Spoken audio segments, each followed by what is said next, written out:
ओंकारलक्ष्मीरूपेण विष्णोर्हृदयमव्ययम् विष्णुमानन्दमध्यस्थम्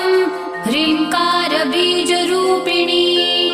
ॐ क्लीं अमृतानन्दभद्रे सत्य आनन्ददायिनी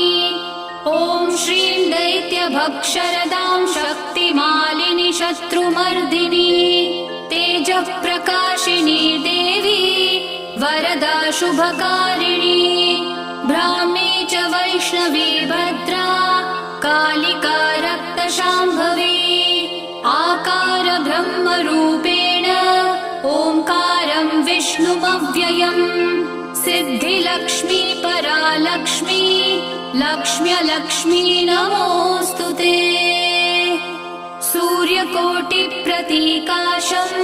चन्द्रकोटिः समप्रभम् तन्मध्ये निकरे सूक्ष्मं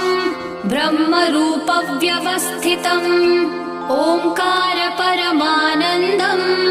क्रियते सुखसम्पदा सर्वमङ्गलमाङ्गल्ये शिवे सर्वार्थसाधिके प्रथमे त्र्यम्बिका गौरी द्वितीये वैष्णवी तथा तृतीये कमला प्रोक्ता चतुर्थे